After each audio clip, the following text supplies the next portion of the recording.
an American mercenary. Interesting this. The first mercenary to be killed in Sierra Leone and eaten by the rebels. That is en route to our 2 helicopters going off to Quito, the diamond fields. Armaments of the Mi-24, the gunship, includes automatic grenade launcher and 20mm cannon.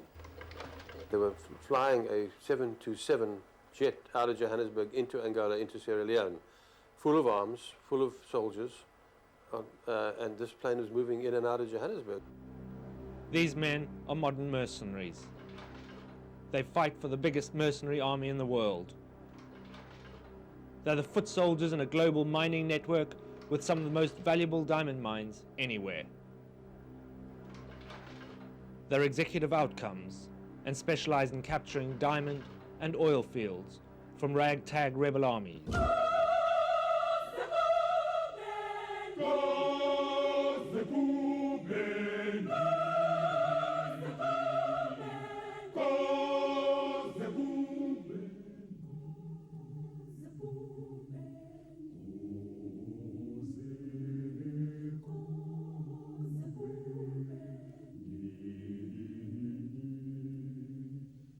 Executive outcomes role in Sierra Leone was pivotal.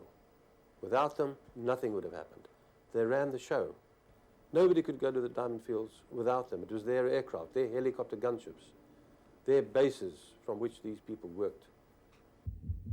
Diamonds, some of the biggest and purest, come from Sierra Leone. Executive Outcomes flew in 1995 to push back the rebels and capture the diamond fields.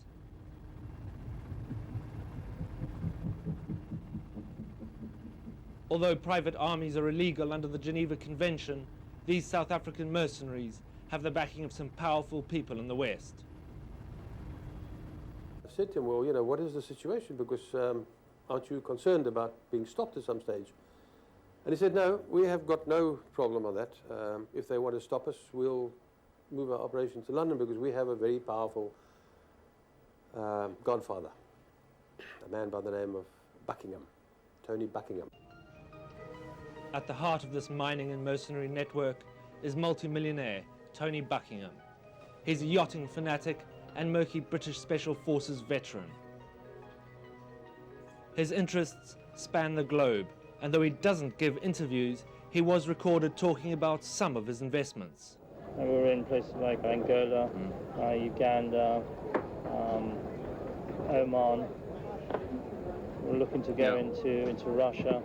We're in Congo. And recently we picked up a contract in Malawi. This is Buckingham's headquarters in central London. It also houses a company which advertises military services called Sandline. Sandline says there are no links between their mercenaries and Buckingham's diamond business, but they do share offices. Sandline emerged out of something that was a fairly loose and flexible organisation. It didn't really have a corporate structure. And it is no secret that Tony Buckingham had introduced executive outcomes to a number of governments in his capacity as an international investor. With their skills and firepower, they've turned the tide in large civil wars. Pointeria!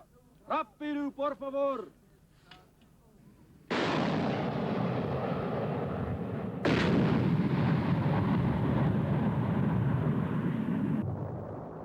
We can provide specialists to assist with specific projects, technicians, pilots, electronic equipment operators. This is an expensive business. I mean, you have to buy the equipment, you have to pay for it up front, you have to pay effectively cash for it. You've got to pay the soldiers and the technicians from the day they start the project. And it's a very cash-intensive business, and therefore one way of assisting with this is by bringing in foreign investors who, in exchange for mineral concessions, would invest in the country and provide revenue for the government. But most controversially, these foreign investors are the same men who provide the mercenaries. In 1995, Tony Buckingham masterminded a military operation which began with EO driving the RUF rebels from around the Sierra Leone capital, Freetown. 4 months later, Buckingham's mining company began collecting diamond concessions, today worth over $1 billion. Today we've come together for a memorial service for the service of Daniel Rudolph von Tunda, better known as Dolf. He was found missing on the 2nd of April 1994 while he was working as an instructor for the MPLA government in Angola. I didn't know him personally, but I was privileged to know Mari von Tunda, Dolf, a person who couldn't even go out and kill the bugs in the kitchen, but would always lift them up and throw them out the back door. That's the kind of man that I was introduced to through Mari's eyes. Dolf was a well-trained reconnaissance soldier, and Dolf was also one of the more older guys in the group. I think he knew. I think Dolf was also in a kind of financial stress situation. I assume that Dolf had problems financially, and that he also had that he went there for the money. The fall of the apartheid regime spelt the end of an era for South African Special Forces soldiers. After years of combat and the bitter bush wars against the ANC, many soldiers found it impossible to return to ordinary life. It's Dolf over there.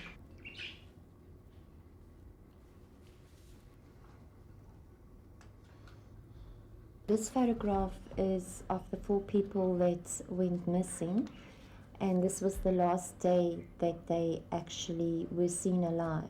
That was the day that they left. Dolf went missing in Kamexulu, that is over there in the Lunda Norte area. He said that if he was told to go and fight, he wouldn't do such a thing.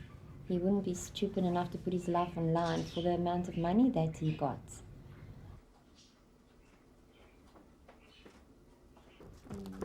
Mari still keeps Dolf's things, sent back from Angola after the battle in which he disappeared. I don't like the word mercenary because I can't place Dolf or see him as a mercenary. He was the most gentlest person alive, I think, and he wasn't a killer. When we lost Dolf von Tunda, it was approximately on the 2nd of April 1994. We had to attack a town, I would roughly say approximately 30 kilometers south of the Zairian border. And we had 80 bombs to fire into the enemy base. But we drew fire, enemy fire. I saw traces going in and out the helicopter, smoke and all fumes of the petrol coming out of the other helicopter, and we know it was hit very, very, very badly. EO's burned-out helicopter was poured over by the victorious UNITA rebels. It was one of their biggest scoops ever. The big question for Mari is, did they take any prisoners that day?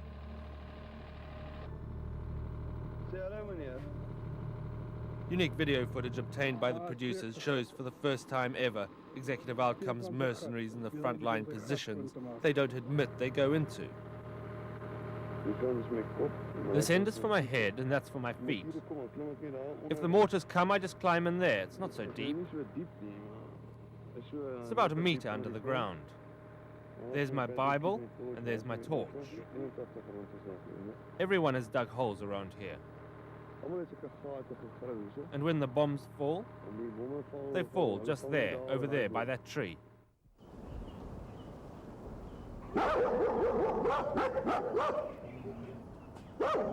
In these leafy Pretoria suburbs, the new South Africa remains only a distant reality.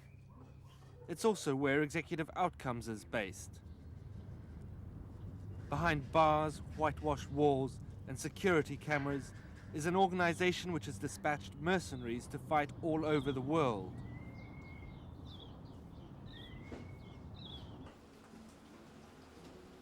Linked to apartheid's notorious death squads, There can be few people with as many secrets as Ibn Barlow.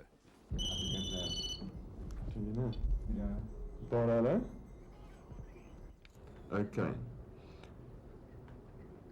Okay, so donderdagnag vlieg ek Okay, so Thursday night I fly from Johannesburg to the other place which you know about, and I'll speak to you from there. I can't talk because I've got people with me. A bit later I'll fly from that place to the other place we've already talked about. Nee, jy sê ek vlieg. Adept at manipulating his public image, Barlow trades a delicate tightrope. On the one hand, he needs to advertise his real skills, his combat skills.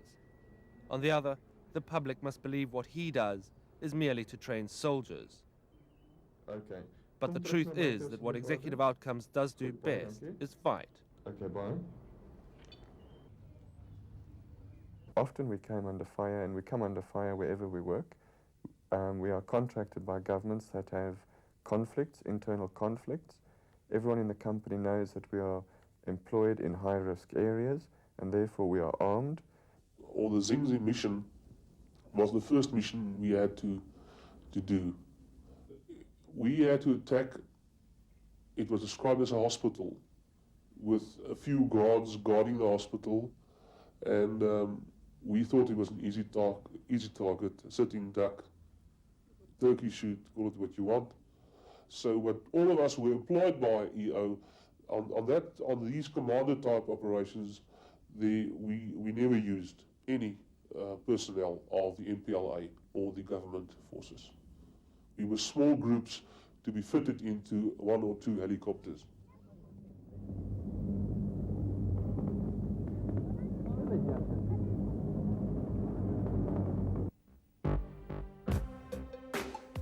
This video is used by EO and Buckingham to advertise their wares. The mercenaries like to project a glossy corporate image, very different from the old-style dog of war. They say, in contrast to mercenaries of old, their soldiers are disciplined and respect human rights. But Dr. Milius Paliwa, working in African conflict resolution, believes the corporate gloss doesn't reflect what actually happens when the fighting starts. They're not accountable to the government they purport to be fighting in support of. They're not accountable to the governments where the countries they've come from. They don't seem to be accountable to anybody. International law does not seem to cover them. So nobody knows what they're doing once they're out in the bush. This remarkable video diary, made by one of the mercenaries in Angola, shows the reality of how they behave in the field. We had great success today. We took 80 heads. We had very little loss on our side, apart from 1 or 2 who got wounded.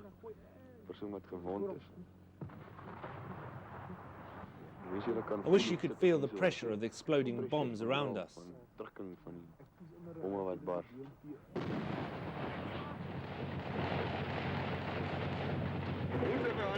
We've run into enemy fire.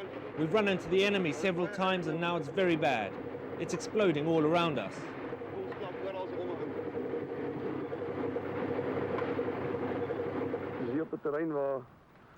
We're standing on territory onto which our own people recently fired some mortars.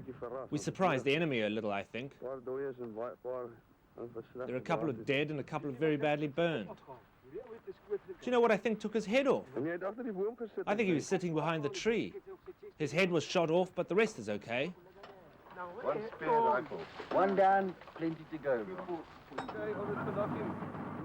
Today we've reached our objective. At this stage, we're busy with our work of plundering. We are loading wine and beer. But despite the evidence, those who employ these mercenaries maintain their hands are clean. We think they're extremely good, they're extremely professional, they've got a very good track record. There are no skeletons in their cupboard, as it were. I mean, we think that they have a very good human rights record.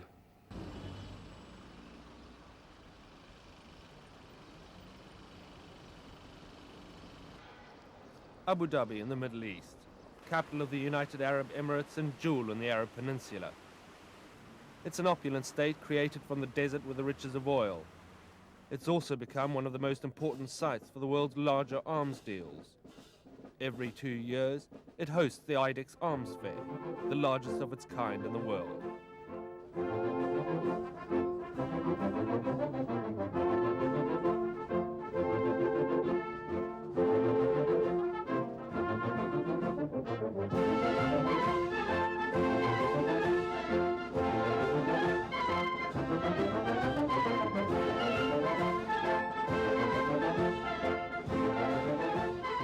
Leading weapons builders show off their tools for destruction. Everything's going very well. We've had very interesting people who've been to see us, and obviously we've been extremely busy over here. So it's too early to say that this was highly successful in terms of contracts, but already we've been invited to visit a few countries around here, and I believe that any government that asks us to visit them can only be serious. Later, a secretly filmed meeting with a French general, also involved in the mercenary business, reveals that Executive Outcomes has grand ambitions, but the competition is fierce. There can be times we can open the door for you, maybe, into a country. You can open the door for us. There can be countries where your skills and our skills combined can do something. We still stay independent, but there's no reason why we have to work against each other. We don't go into countries that are traditionally under French control. It's hands-off work. We understand. We don't go in there. There are certain countries, for example, like Algeria, where you've got interest in, but you don't have access to it anymore. Although we don't necessarily have interest in it, but we have access to the country. So if you say it like that, General, business is business. Meanwhile, on the other side of the world, Executive Outcomes mercenaries have started Operation Oyster in Papua New Guinea. Subcontracted, they say, by a British company called Sandline. After months of secret negotiations, 70 EO mercenaries have arrived, but the story's been leaked. We're not there to foment any destabilization. In fact, we were brought in on a specific assignment by Sandline, and that is to train the armed forces. If the government of Papua New Guinea wishes that we should not be there, that is their prerogative, and then we will leave. But we're not there to start a civil war. But in Papua New Guinea, on that very day, civil war does seem to be looming. The population are rioting because they've discovered mercenaries have been in the country for weeks. Executive Outcomes is here to free this mine on Bougainville Island. It used to produce huge revenues, but today it sits idle, swamped by rebels. BRA separatists forced the Panguna copper mine on Bougainville to close 8 years ago. But the government knows that the rebels' wooden rifles will be no match for EO's high-tech firepower. For years, Papua New Guinean troops have returned from the Bougainville battlefront in coffins. They say they've begged for more resources, but the government has always refused. We presented the number of military options, one of which involved a coup de main operation to seize the mine because it was the enemy's center of gravity and was at the heart of the problem. We got only 2 battalions, and the battalions just rotate and rotate. And we could have used that money, that 36 million kina, to form the 3rd battalion, get our equipments and our logistics in place. Then I'm definitely sure that we're quite capable of sorting Bougainville crisis. Land you've not been restricted because something may go wrong. The army EO would have led in combat is now rallying against them. The troops are angry at politicians' lies that the foreigners wouldn't have been fighting. But the EO contract states the mercenaries were to defeat the BRA rebels and repossess the Panguna mine. Tim Spicer, the UK architect of the contract, faces legal charges. Today he's consulting his lawyers in the PNG capital, Port Moresby. Letters between London and Papua New Guinea show a high-handed and sophisticated sales routine. There are also well-based allegations of a plan to enrich local MPs prepared to back the mercenary deal. Troops are amassing at the central barracks. The country is in crisis. Ordinary Papua New Guinea people have heard of the scandal, and now they want the government out.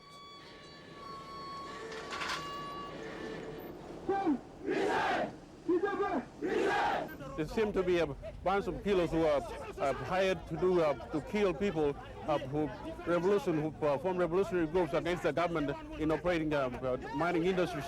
We are going to Parliament! And I'm it, so who's going to get here? They're protesting at the idea of foreigners coming to kill PNG citizens so that politicians and businessmen can make money. It's nationwide revulsion at the idea of using mercenaries to solve a very local issue. Surrounding the parliament, they won't allow MPs to leave until the government stands down. Meanwhile, inside the besieged building, politicians squabble over who's responsible. Something was smelling in there. During the debate, the government admits there was a link between the mine and the mercenaries. It's something they had always denied. Mr. Speaker, government has made a policy decision that any future expenditure on Bougainville, when the problem is brought to a close, will be repaid from the economy of Bougainville and will be repaid by Panguna mine. Order. Tim Spicer strenuously denies any interest in the Panguna mine, but in his own words to the PNG Defence Minister, he wrote, "We may be able to assist with funding and could come to some arrangement regarding part payment with mineral concessions." There was a discussion of mineral concessions. It was unrelated to the straight sandline contract and seemed to be a sensible thing to do to help a government who had spent millions on this war. It's the early hours of the morning. Protesters and soldiers still besiege the parliament. Come on, politicians, wake up! All leaders are not thinking! Something is wrong! Something is wrong! We have been confined to Parliament, and I think it's a siege. The military and people surrounding the Parliament House. I've been in politics for 30 years, and within those 30 years, this is my first experience that I've been confined, that I cannot move, I can go out. Only a handful of MPs ever knew anything of the contract before it was signed. But many now know how executive outcomes works. They are known for something. They just get out there and shoot or whatever that's in the way. They don't care. They just achieve their mission, and whatever the aftermath, how many people they kill or the hurt and the ill feelings, that's our problem. And I don't want to see this happen in this country. Unlike Angola, Papua New Guinea is a poor country with few resources. And there's never been the political will to really wipe out the BRA rebels. It was rather a case of greedy politicians falling into the grip of determined British salesmen. A group that has its own private security force can get concessions, probably at a very cheap price, from a government that is desperate for any foreign exchange and for protection. The EO contract included helicopter gunships, rockets and high-tech surveillance equipment. But PNG officers also spoke of an ultra-secret consignment of even worse munitions. Major Walter Numa worked with the mercenaries and didn't like what he saw. There was potential for massacres. There were weaponries that are now at our disposal which we never had before. And a weapon that could kill people within radius of 2-3 kilometers. South African intelligence has discovered that EO had purchased 70 air fuel bombs. They're state-of-the-art Russian weapons which suffocate everything in a 2-kilometer circle. Maybe they have heard rumors about air fuel bombs and the application thereof, but I think, and that's my personal opinion, that air fuel bombs in that area would not serve any purpose in any case. Sandline are now suing the PNG government for the $20 million they say is still owed to them. Bill Skates, the new Prime Minister, though, has vowed he won't pay. He may sign a legitimate contract with a legitimate government. The question is whether that contract was approved by Parliament and whether it was within the Constitution. And if it has been in violation with the Constitution, it should be dealt with. And so should be the government. From the British High Commission, where Colonel Tim Spicer stayed during his confinement in Papua New Guinea, he reluctantly gave a press conference. But he refused to be drawn on just who is behind his British organisation. I don't wish to comment on that. Or why a mercenary was receiving red carpet treatment from the UK High Commission. I'm a British subject. I think the British government have shown me every facility that they're able to do. You know, Sandline happens to have an office in London. There is no association other than that. While Spicer stays behind to face an inquiry, his fighters are going back to where they come from, South Africa.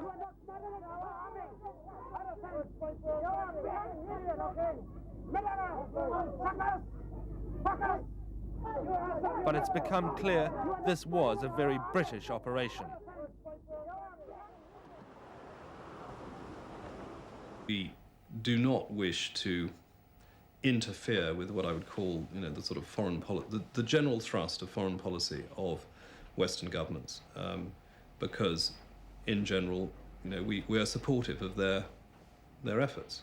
It's never been the British government's policy to encourage people to go to a military solution when there is what we believe to be good chances of a negotiated settlement. I think that in those circumstances, the sort of thing that we had in mind was useful, and I don't think it cuts across. But except in this instance, that clearly the minister did not think it was useful. You know, that Jeremy Hanley immediately called, if a very unusual thing, he calls the High Commissioner across and says, this has got to stop, this is not the way to go about this, and the aid that we give your country will be at risk if you do it. I mean, can't see how that could be construed as... Well, again, I don't know what took place, and I wouldn't really wish to comment on what was said and not said in that particular instance. In retrospect, it looks as though you were fantastically badly briefed, weren't you? Well, it's easy to be wise after the event.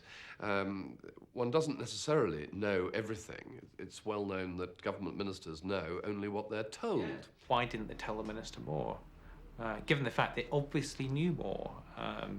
The officials, both in PNG and therefore in Whitehall, knew a substantial amount of information at that point. It's very hard, I can only guess as to why the minister wasn't told more, and it would seem that something was happening between British intelligence and possibly American intelligence, or between British intelligence and Australian intelligence, to do with private security operations in PNG. Which they approved of, but were the minister might not approve of. Approved of, in inverted commas, found useful, convenient, words like that spring to mind.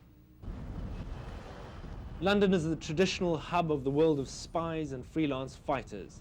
Here they come to kit up with the latest covert wizardry, freely available on the streets. It's Buckingham's world. Spies and high-powered soldiers are his friends and employees. And it's more reason why the authorities would have known exactly what Buckingham was up to inside his glass-fronted HQ in London.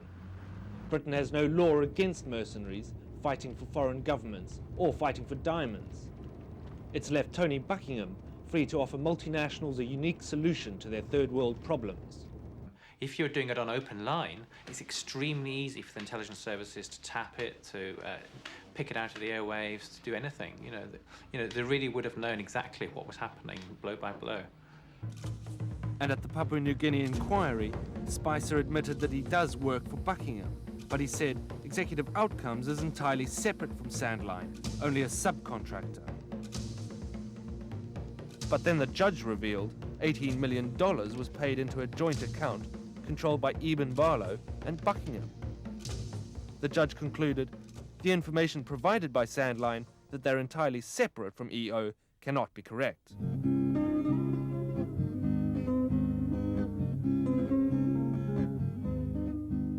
A home video made by Executive Outcomes shows the worst of the marriage between Western business and the soldiers who for so long propped up the apartheid system. We struck oil and that's no sin. EO's home video also backs up claims that the oil industry has played a key role in providing work for the mercenaries.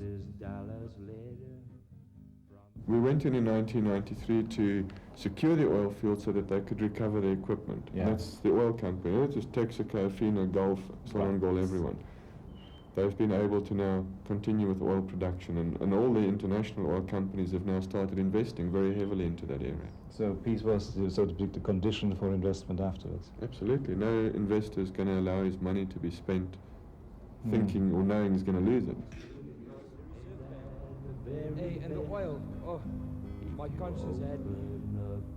Well, thank you, mate. Executive outcomes mercenaries aren't easy to find. Their contracts demand secrecy, with big financial penalties for those who speak out. The mountains of the eastern Transvaal are a favorite hideaway for fighters who find it difficult to readjust to normal life. In 1993, David was recruited for EO's first contract in Angola. 4 years later, he's still a mercenary. His job in the South African army ended when the ANC came to power. He says executive outcomes saved him and many others from the bread queue. Being a mercenary, a glamorous job? Never ever. It's a job you do because that is what you've been trained to do all your life, of being a soldier. So if you're going to do it, you do it properly. He says the first contract was in the Angolan oil town of Soya. Their task, to capture the Soya oil base while a British team rescued equipment. When we recruited for Soya, the purpose behind it, apart from guarding the oil support base, was to recover a fairly technical computerized pumping station or floating pumping station. And that was the main thing. Apparently the thing is worth somewhere in the region of $80 million.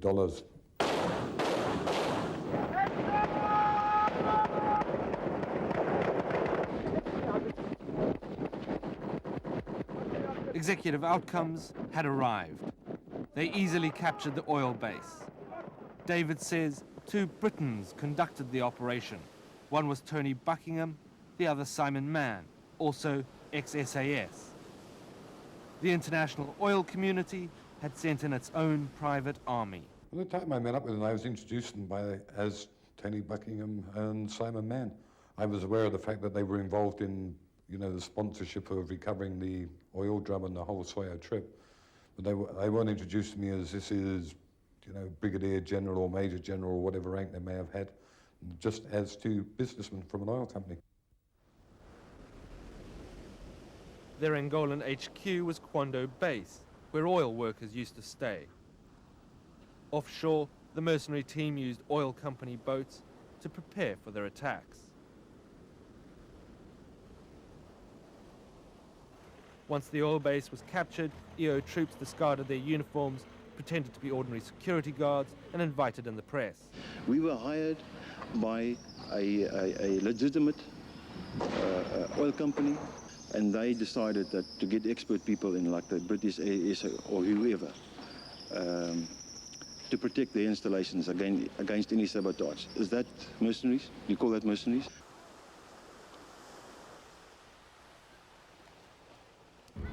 The Soya mission was EO's first Angolan contract, and it was the beginning of a lucrative business strategy. Today, Buckingham and his portfolio of companies control some of Angola's most valuable assets.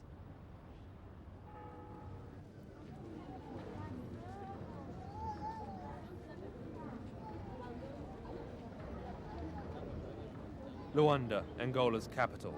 It's a devastated city. It should be one of the richest in Africa, but a vastly corrupt government has seen to it that ordinary Angolans see none of it. Cuba once extended the hand of friendship to Angola. Today, it's international business which supports the corrupt officials who control everything here. Buckingham's second operation in Angola involved not oil, but rather diamonds. We heard about the Buckingham guy in London who's financing this whole the whole story. And if ever we needed any equipment, specialized equipment, it was told that they should or would go back to him and ask for finances or discuss it. We knew that it's either diamonds or oil that was paying for this whole exercise. And we knew the government gave us the weapons, but the money who bought the weapons, it was told it came from London. Angolan paper. When Dolph Ntonda first disappeared, Mari was given photos of 3 dead men. She still agonizes whether one of them is her husband. I might be wrong, I don't know, but when I look at this guy's moustache, okay, his face is swollen. He's got a straight moustache, whereas Dolph had a moustache that comes right down. We didn't even get a letter to say they were sorry. It was like they wanted us to believe that they were dead so that we could just carry on with our lives and we wouldn't be a burden to them. When Executive Outcomes did send Mari a letter, it was a lawyer's letter, demanding about $1,000 for a death certificate for her husband. They even refused to pay out his one-year contract.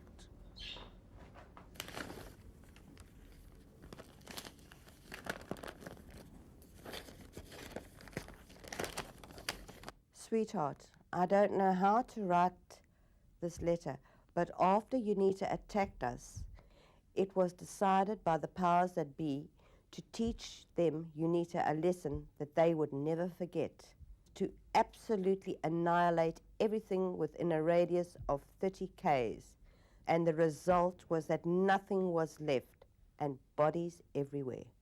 It was devastating. The Rekis captured a few UNITA soldiers, and what they did to them, to extract information from them, if only you can imagine it. En route to Wambo City in southern Angola, heading into UNITA rebel territory. Today, UNITA remains cut off from the world by self-imposed front lines, and the UN struggles to maintain a fragile peace. The body of the latest Brazilian peacekeeper to be killed is flown back to the Angolan capital. EO's supporters say private armies are less costly and more effective than the UN. But EO's peace does not always last.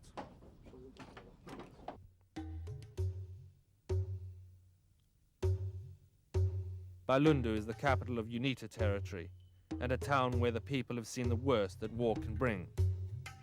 Today, UNITA has been beaten into submission, and EO are widely regarded as being responsible. Many here have witnessed executive outcomes in the battlefield. They say the worst was the EO Air Force. They say that once the mercenaries were employed, the air war became more fierce and accurate than it had ever been.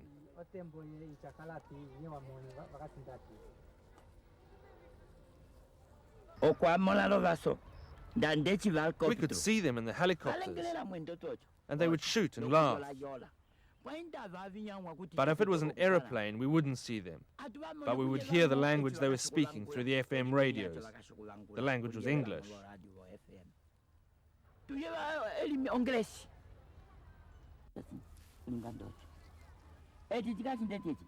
Look at this. She's burned like this all over her body. It's clear evidence of phosphorus bombing. And at Sao Pedro Market in Wambo City, MiGs dropped phosphorus bombs onto this crowded marketplace. They were bombing these places like San Pedro Market, where they were seeing a lot of people. When the bombs they were fall, it comes as big, and then it divides itself in small bombs. And the way it looks like when they are now burning, they burn like a big fire, in a big fire, and it burns doing a noise shh, like that. It was undoubtedly the success of the mercenaries' air wing which did do most to turn the tide in this war. Executive Outcomes brought in pilots who, though not familiar with the MiG jets, were quick to adapt.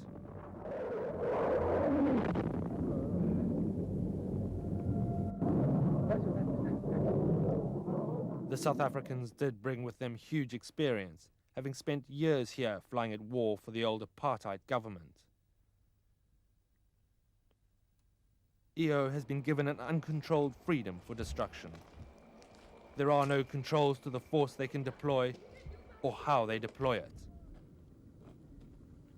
Unexploded phosphorus bombs are all too easy to find in Wombo. Jonas Savimbi's house was hit with pinpoint accuracy. It's believed that a key EO task was to kill Savimbi, the rebel leader. The BBC told the world that at Zingzi 70 of the enemy died when we attacked the town, and mostly innocent women and children. Then I also know a few personal incidents where they were shot at civilians out of the helicopter by individuals of the company. It was very difficult because the civilians in that area were pro-UNITA, pro-enemy. Some wore enemy battle fatigues, some wore nothing, only civilian clothes. So it was very, very difficult. It's a very difficult war to distinguish between enemy and civilians. What Tony Buckingham and Tim Spicer would have the world believe is that if the United Nations were to give them a job, they'd stop the world's wars in no time, and it wouldn't cost the international community a penny. I don't think that countries can expect just to have handouts from organisations like the UN. I think the UN has a role to play, but I think that it's very clear that investment, private business and business development also has a role to play, and they should work in parallel. The UN, given teeth and resources and money, could solve these conflicts without the country having to pay through its nose not to achieve peace, because Angola is still not at peace. Sierra Leone is still not at peace. In southern Angola, the producers asked if UNITA might have captured Mari Fantonda's husband, Dolph. Amongst the demobilizing UNITA troops, a soldier was found who did know something. And UNITA also handed over photographs never seen before. They said he's a mercenary captured during battle, but don't know his name. When we captured them, I wanted to kill them. But because the government always denies that they use mercenaries, I decided that we have to display them to the world to prove that mercenaries are in Angola.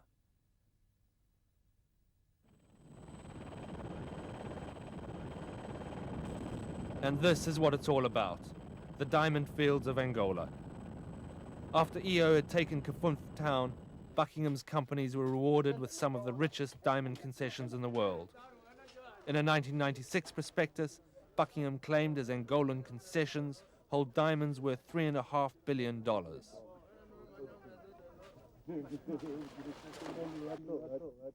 Further, huge security budgets are then spent on the same mercenaries to guard his mines. It's a key Buckingham strategy, and he's left behind security firms wherever his mercenaries have fought. Alpha 5 in central Luanda is just one that EO is associated with, now that the Angolan mercenary operations are over. They are still here in Angola. We understand that there are some special companies who have recruited these people, but we think that it is a special plan, probably, because there are some people still in Luanda, or the mercenaries in Luanda, who are leading some, they call security companies, plus private companies. Then these people are recruited to be there. They're still there. Particularly the very large multinational companies, especially the oil companies, say BP, Shell, and the American companies as well, who are increasingly forming close relationships with special forces, with security forces, who are then almost privatizing the security operation around the oil industry, around the multinational companies' concerns.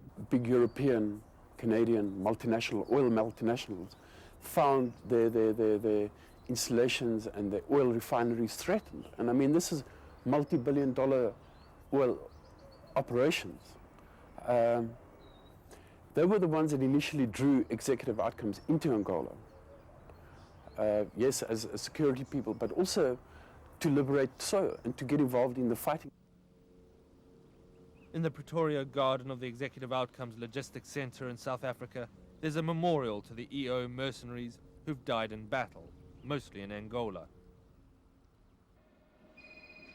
But Angolan visa forms and South African passports were easy to see in EO's personnel office. It's further evidence that Executive Outcomes has never really left Angola.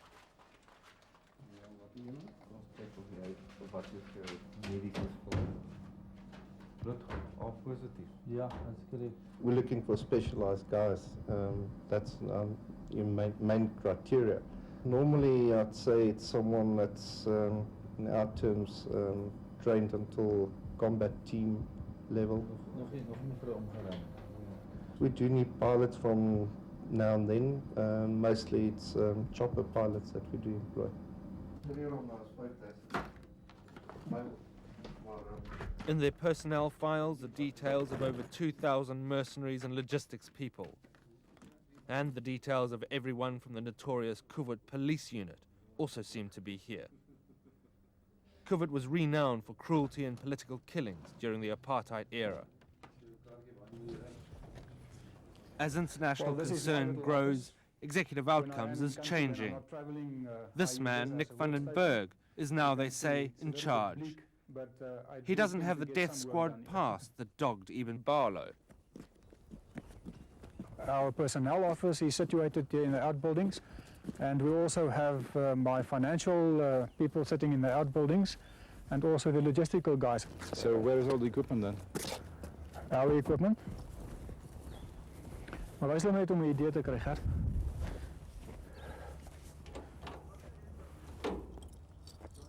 If you wanted to have a look at this. Body armor, flak jackets. We don't want to get involved in anything that's illegal. So we enter into a legal contract with a legal government, that's a recognized government, and that's our way of doing things. On EO's walls, a chart shows a computer network linking the UK, the United States and South Africa. It's a chilling indication of just how big these people are. Executive Outcomes officers show evidence of an intricate global network of companies. The bookshelves give away another link to Britain. It's the airline Ibis Air, also closely associated with Tony Buckingham. Yes, we do have a number of helicopters and planes, but the planes are grouped in a specific company, but we do get preferential treatment from that company because we have shares in the company. EO have declared to the South African banking authorities that Ibis Air is a company largely owned by them. But Tony Buckingham carries Ibis Air business cards describing him as the chief officer of the airline. Yet another indication of Buckingham's key role. Without Ibis Air, Executive Outcomes would literally never have got off the ground. Executive Outcomes is not a secretive organization. We are registered at the Registrar of Companies as a legitimate company. It has no front companies. That is a figment of someone's imagination, which in all fairness we suspect was something generated by South African military intelligence. Ibis Air moved Petra Burrell and her family to work in their Kenya division. She says they were given bank accounts controlled by the Moy family. That's the truth. Petra Burrell showed us illegal aircraft registration stickers, which she says she was asked to make. She believes Executive Outcomes, Ibis Air, and all the others are the same crooked company. He was never told that they were connected to Executive Outcomes. He thought he was working for an airline.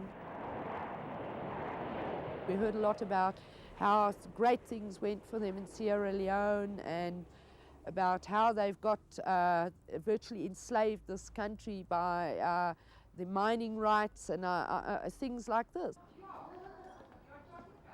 Petra Burrell also tells of how Ibis Air arranged for her family's passports to be confiscated once they started asking questions. Petra's 16-year-old son Elijah now carries a gun. He's terrified EO mercenaries will come and get them because they're speaking out against EO. My mother's frightened, I'm frightened, we're pretty frightened of these people. We carry firearms, different weapons. I inspect the wire every day. Maybe because we're going to expose their whole operation and they might not be able to get work anymore as mercenary. But there is evidence that in private, Western government officials do support the use of this new breed of mercenary. Last year, the American Defense Intelligence Agency convened a classified symposium at this Washington hotel to discuss mercenary activity.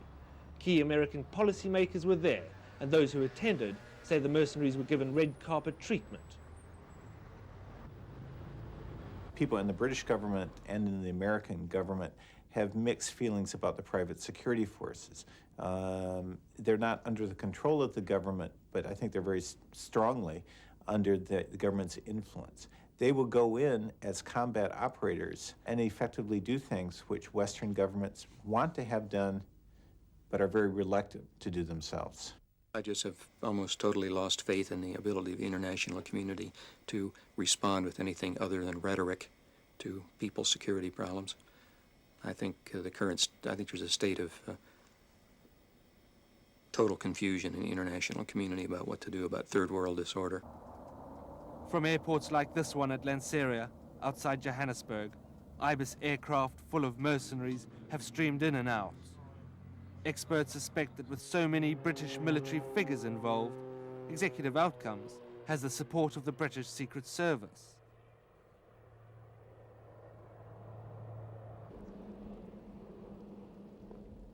On the wild coast of South Africa, Colonel Jan Breitenbach of the South African Army is sure there are UK intelligence links. No, we'll have to go around the back.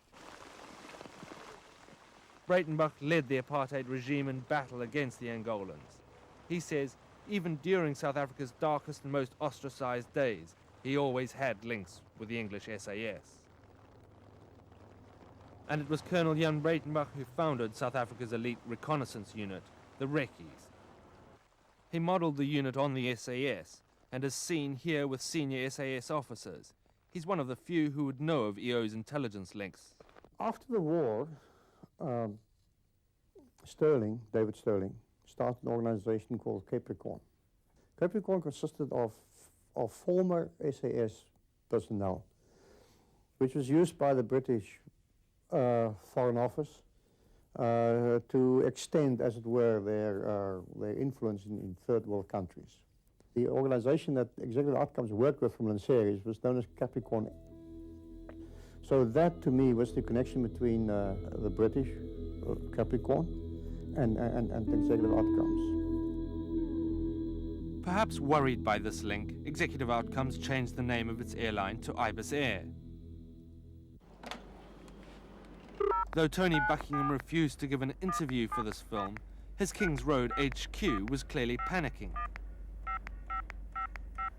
There are some suggestions that Executive Outcomes are linked in more than a knowledge of each other with Mr. Tony Buckingham and his businesses. And something about Mr. Buckingham's businesses being related to British intelligence services somehow. What I'm happy to do is to document to you the facts, and then if those facts come across, I'll be very happy. If you present another story that presents a different image, then it'll be very unfortunate. The Papua New Guinea Prime Minister resigned over the issue and a commission of inquiry was established. For the first time, the operations of Spicer, Buckingham and Executive Outcomes were forensically examined. It was a unique opportunity to dig into the murky roots of the organization. But Spicer was still unwilling to say who owns his company. You are a director of Sandline? Yes. How long have you been a director? Since it started. And you actively work in the company? Yes. Involved in very significant deals on behalf of the company? Correct. And you do not know and cannot identify one shareholder of that company? That is correct. The inquiry went on to reveal a web of corruption and business intrigue. Throughout, there were indications of a vast financial deal involving multinational interests in the region.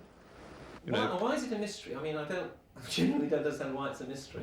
Because, I mean, people who support any type of business, who wish to maintain their confidentiality or discreet involvement in a particular thing, choose not to advertise their ownership or whatever. It's morning now. This is the day after we took Kafun. We've been busy having a bit of a party since last night. These are all the men.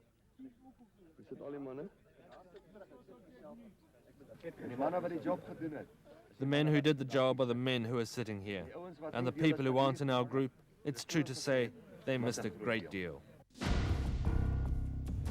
The Angolan operation was for many mercenaries an adventure, but some complain of their inability to put their gun-happy times behind them. If medals were dished out, I think there were quite a few guys who should have got medals in Angola, in the mercenary sense. And it was actually a very empty feeling you have to get acquainted to normal life again, a normal sleeping pattern, my relationships with people who are dear to me. A man doesn't talk about this very lightly, but it was, to be serious, it was very, very serious. I experienced it very, very, very intensively, and I feel sorry for the people around me. Mari Fontonda was deeply surprised to hear of the new photographs that had emerged during the trip to Angola. After 4 years, she'd given up hope.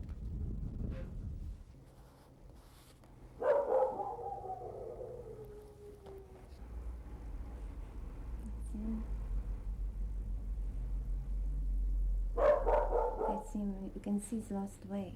But that's him. Does it mean Dolph might be alive?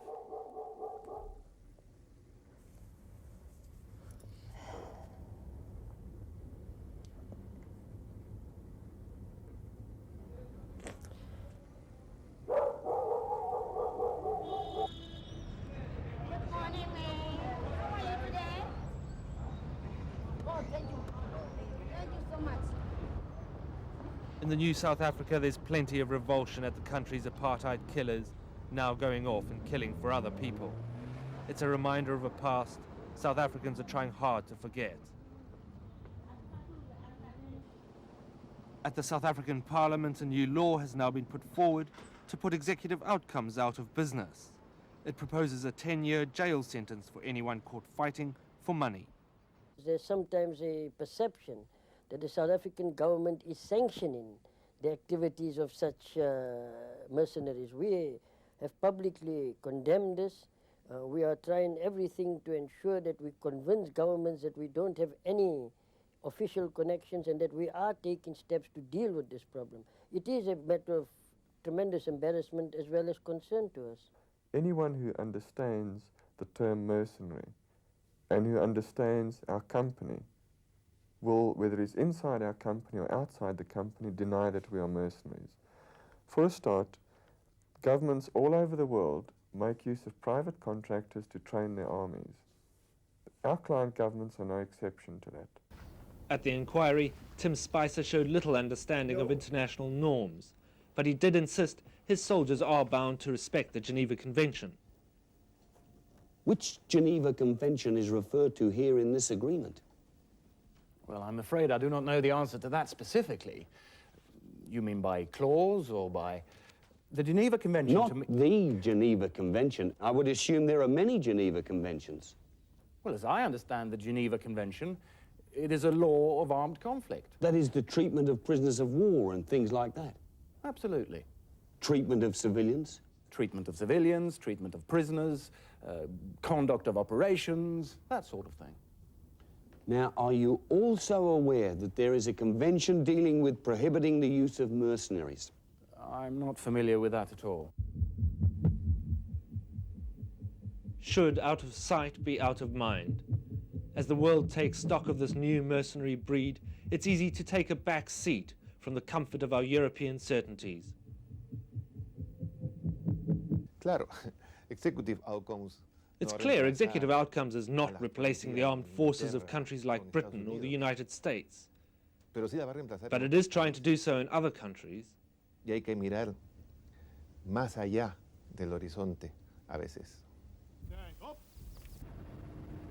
But in the new world order with increased competition, multinationals will continue searching for profits, even from war zones.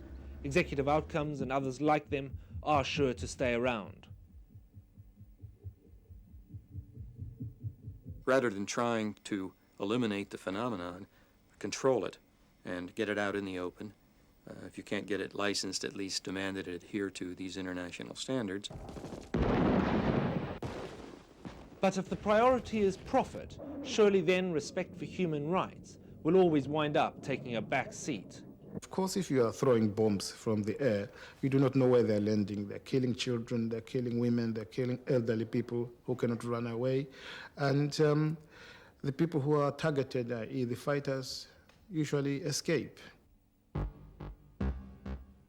Executive outcomes and Sandline are clearly deadly efficient at what they do. But as the foot soldiers of Western foreign policy, they'd appear to be questionable candidates.